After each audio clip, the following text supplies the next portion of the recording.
In this video, I will show you how to connect Apify to Claude AI. So if you want to connect Apify, follow me in this video guide. Go to the down profile icon from the setting. You will see this page. Go to connector, this option for connector.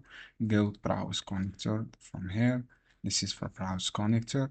From the search bar, search for Apify. As you can see here, click on this plus icon, and then you should get your license. Download this for Claude AI. You will redirect it to this one. Go to this, as you can see, a setting.